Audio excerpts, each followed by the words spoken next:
নমস্কার বন্ধুরা, ঝুমাস কিচেনে আবার সবাইকে স্বাগত। আজকে আমি নিয়ে এলাম ওল চিংড়ির রেসিপি নিয়ে। তো ওলগুলো এবং আলুটাকে আমি ডুমো ডুমো করে কেটে নিয়েছি আর কিছু চিংড়ি মাছ ভেজে নিয়েছি। এবার আর নিয়ে নিচ্ছি পেঁয়াজ কুচি, 4টে কাঁচা লঙ্কা চেরা এবং টমেটো কুচি।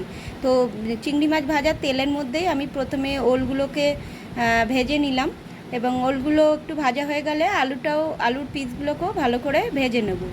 তো লাল লাল করে একটু ভেজে ওগুলোকে প্রথমে তুলে নিতে হবে। তো এখন রান্না করতে খুব একটা মন চাইছে না, মন মেজাজ ভালো নেই আরজিকর এর জন্য। তো সবাই মিলে সবার মতো করে চেষ্টা করো, প্রতিবাদ করো সবাই।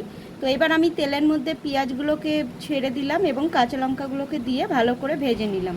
তো কিছুক্ষণ পরে টমেটোটাও দিয়ে দিলাম, দিয়ে ভালোভাবে ভেজে নিলাম। একটু ভাজা ভাজা যেই হয়ে আসবে তার মধ্যে দিয়ে দিলাম 3 চামচ মতো আদা রসুন বাটা এবং দিয়ে আদা রসুন বাটা দেওয়ার পরে এবার দিয়ে দিলাম স্বাদ মতো নুন, অল্প একটু হলুদ গুঁড়ো, অল্প একটু শুকনো লঙ্কা গুঁড়ো আর কিছুটা ধনে গুঁড়ো আর অল্প একটু জিরে গুঁড়ো। তো সবই আমি প্রায় হাফ চামচ মতো করে দিয়েছি। তো এবার মশলা দিয়ে পেঁয়াজগুলোকে ভালোভাবে কষিয়ে নেব।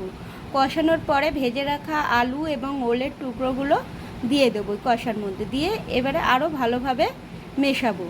তো যখন বেশ কিছুক্ষণ পরে দেখব তেল ছেড়ে ছেড়ে আসছে কষানো থেকে, তো তখন আমরা দিয়ে দেবো চিংড়ি মাছগুলো। চিংড়ি মাছ দেওয়ার পর কিছুক্ষণ নেড়ে এরপর দিয়ে দেবো কিছুটা জল, দিয়ে ভালোভাবে চাপা দিয়ে রেখে দেবো কিছুক্ষণের জন্যে।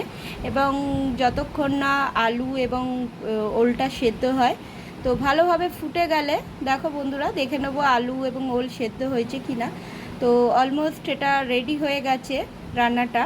তো এবারে একটু ভালোভাবে নাড়িয়ে দেখো এরকম যখন পজিশন এসে যাবে, একদম ঘন মতো হয়ে যাবে গ্রেভিটা, তো এবার বুঝতে হবে যে আমাদের পুরো রান্না রেডি। তো নামানোর আগে 1 চামচ মতো ঘি দিয়ে দেবো এবং অল্প সামান্য একটু গরম মশলা গুঁড়ো ছড়িয়ে দিয়ে আবার কিছুক্ষণ চাপা দিয়ে রেখে, যাতে ফ্লেভারটা ভালো করে তরকারির মধ্যে মিশে যায় গরম মশলা।